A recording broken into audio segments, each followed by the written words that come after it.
Hey, it's your guy Tyrrell back with the interviews. In today's video, we're going to break down how Arsenal blew a 2-goal lead at Watford, again dropping more points under Unai Emery away from the Emirates. But before we do that, don't forget to give our video a thumbs up if you do enjoy it. The bell below does give you daily notifications regarding our organic, unfiltered soccer/footy analysis. And don't forget to subscribe to our channel. But now, let's get to the starting lineups. We look at Watford, more of a 4-2-3-1. Gray ahead of Hughes, Cleverley and Deulofeu with Doucouré and Capoue in midfield.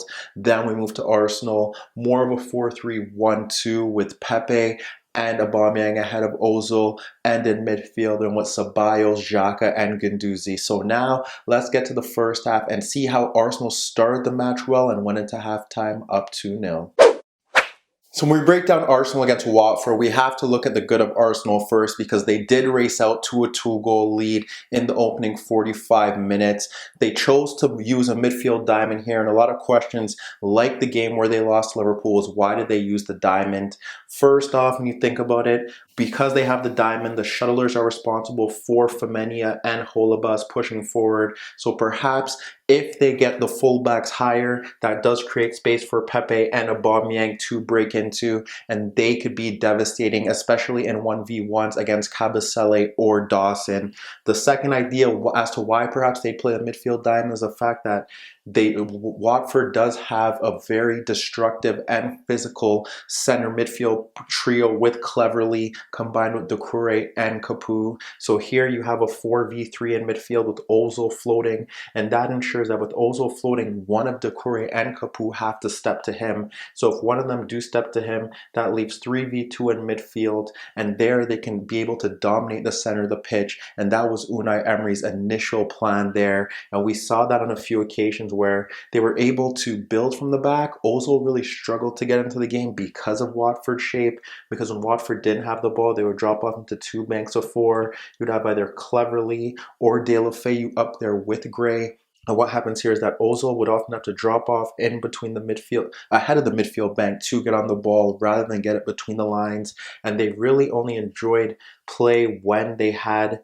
Xhaka and Guendouzi drop off a bit deeper. We saw Guendouzi often look to pick up the ball in deeper positions beyond half to pull out markers. There were times where when Cleverley was out there, he would pull him out of position, and he could pull out Deulofeu out of position to find an extra man. And there were times where he would drop in between the center backs, split them. There was one play in particular where we did see him split the center backs, and with Gray and Cleverley ahead of him, he was able to find Xhaka to the right of Gray, and he could play the ball to him, and that would help Arsenal push forward. That was another reason why they could use that midfield diamond and why they elected to go that route. But those were two areas in particular, along with the fact that with Mesut Ozil slotted into the XI, this is probably the best starting lineup where you could slot in Mesut Ozil to allow him to maximize his talents and decrease his defensive duties. Because here what they often had him do is that whether it was Doucouré or Capoue dropping off, Ozil would be responsible for pressing the deepest Watford midfielder, because out in the wider areas or up front more so is that when Pepe and Aubameyang pushed out, they would push out to the center backs, and if Doucouré or Capoue dropped off, you would have Ozil step to him, and then still you would have enough men in the Arsenal midfield to push forward and close down spaces in those central areas. So when you look at that, we have to see where Arsenal were able to find their key strengths, and a lot of it stemmed through finding Ozil in key positions and finding another player in Nicolas Pepe in key areas down the right-hand side. Because what would happen was that up front, Aubameyang and Pepe would split out into wider areas, and although they didn't really cause Watford any issues from open play, in transition and in behind the fullbacks was where they wanted to get those two players into those positions. When we look at it and we break down Arsenal's chances, the first one we have to look at is Ozil dropping off a bit deeper, and he drops off deeper to get the ball from David Luiz. And what happens here is that he locates Pepe stepping ahead of Capoue, and when he steps ahead of Capoue, he's able to turn across him and then run at goal, skip past Deulofeu, and then when he's running at goal, he slides the ball wide to the overlapping Maitland-Niles, who is taken out by Holebas. But just like that, you see Nicolas Pepe being able to pick up the ball in that space, get the overlapping run, but in between that, he did bypass two Watford players, and that's what you expect from him in this role. Shortly after that, we see Guendouzi drop off deeper to receive the ball from Ceballos, and that's where he locates Ozil in between Deulofeu and Capoue, slides the ball into him, and then we see Pepe running off Holebas. So when Ozil slides the ball into Pepe, his cross into the box is cleared by Capoue. But again, you're able to see how Arsenal are breaking forward. Those two players are key. Again, we look to another opportunity, and this time we see Guendouzi from his box winning a challenge with Capoue, and he locates Pepe running off Holebas in transition. Ball is clipped into that channel there, and as Holebas is recovering, we see Aubameyang making an intelligent run across Kabasele to drag him out of position and allow that 1v1 for Pepe to cut in and bend an effort inches wide of the net. We're seeing Arsenal break in transition. We're seeing Guendouzi play a role, moving from side to side, dropping off a bit deeper to ignite attacks, and Pepe was gaining a lot of joy down that right-hand side. When we look at the next opportunity, we focus on Mesut Ozil being able to break in transition. First, we see Guendouzi stepping out to Holebas, and with the center forwards in Pepe and Aubameyang closing the center backs, the ball is played back to Kabasele, who should be looking for Doucouré, but his pass is wayward. Ceballos breaks onto it, but that's where we see Ozil peel off Doucouré and get the pass from Ceballos into that space with Kabasele coming across him. And as Ozil looks to find Aubameyang in the box, his low cross does hit off Kabasele and break through the 6-yard box. But again, Arsenal's pressing key. They're able to break forward. Ozil part of it, and he peels off his marker. Pass is just inches wide of Aubameyang. Then we get to Ceballos in his box, who was closed by Femenia and closed by Deulofeu, but he's able to get away from their challenge and poke the ball in between them to Xhaka. Now when Xhaka turns, he has Capoue stepping towards Kolasinac, and then you have Ozil peeling off him. So Xhaka is able to play the pass to Ozil, who locates Pepe running into the right channel as he wraps the ball around Doucouré and Holebas. But as we saw in that first half, when Pepe got into those areas, that ball went out. He was unable to control it, and Arsenal just lacking that final touch, that final shot, and that extra bit of quality in the final third. But they do get a goal that does epitomize everything that they were doing right in the first half. It was the second goal, because the first goal did stem from a break in transition where Watford were screaming for a foul and Aubameyang finished well. But when we look to that second goal, it's Aubameyang dropping deeper ahead of that midfield bank of four. And this time you have Cleverley out on the left with Deulofeu central with Gray. And you have Aubameyang dropping off into that space. And when he picks up the ball, slides it out to Xhaka. And there you have to watch him, because he continues his run across the center back Dawson throughout the buildup of this play. What Xhaka ends up doing here is that he's able to locate Ozil in a pocket of space, and when he pokes the ball into Ozil, what we end up seeing there is Ozil turns, and with Cleverley also a bit deeper because Maitland-Niles was pushing forward, Ozil is able to poke that ball between Cleverley and Holebas for Maitland-Niles. And what happens there is that with the defense switching off and Aubameyang peeling off Dawson, he's able to get Maitland-Niles' cross into the box and tap it in to make it 2-0. But like I said, Arsenal found their areas. They often had to drop off a bit deeper. We saw Aubameyang do it, we saw Pepe do it, we saw Ozil do it, because there was no space between the lines. And even when they had long spells of possession, they couldn't really find any areas to exploit. There was no combination play between Pepe and Aubameyang. Ozil couldn't find space between the lines. Out in the wider area, Ceballos was often closed by Hughes, which allowed Kolasinac forward, but he wasn't winning 1v1 battles, nor was he getting put in position to win 1v1 battles. And on the right-hand side, Guendouzi was dropping off a bit deeper, and Maitland-Niles kind of held his runs based on the fact that he often had Deulofeu on that left-hand side, who did present a counter-attacking threat. Watford themselves did create a few chances. You had Doucouré sliding the ball out to Deulofeu, who was able to cut in centrally and curl a tame effort on goal. And another opportunity did see Xhaka play a pass into Aubameyang dropping off, but Capoue stepped into him to win the ball, and Hughes ended up driving down that left channel, holding off Xhaka and holding up Kolasinac before splitting them and playing it back to Capoue ahead of Ozil. What happens there is that with Xhaka not picking up his marker in Cleverley, that is the most advanced central player for Watford in midfield, he gets the ball and David Luiz doesn't close him down as Cleverley drives towards the box and he fires a powerful effort on goal that Leno pushes over the net. But now, after seeing what Arsenal did well, let's look to the second half and see how Watford were able to get back into the game and earned a valuable point at home. When we do break down how Watford were able to fight back into the game, we have to look to a theme that did occur in the first half that saw Watford press from the front on goal kicks and cause Arsenal some issues. Initially, what it was is that we had Deulofeu and we had Gray stepping out to the center backs.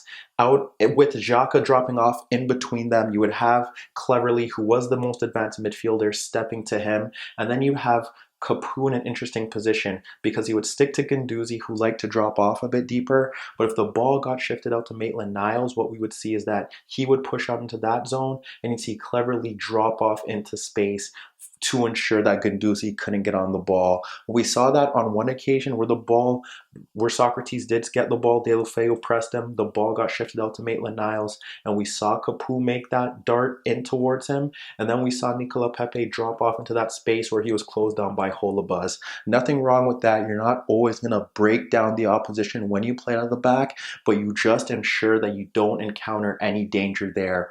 Arsenal, on the other hand, did. In the first half, we saw Leno play the ball out to Guendouzi, who did drop off deeper with Xhaka. And what happened there was that we had Cleverley and Deulofeu step to him where he was dispossessed. Cleverley blocked him off, and Deulofeu was able to fire an effort on goal that Leno pushed into the path of Gray, but he fired a shot into the side netting.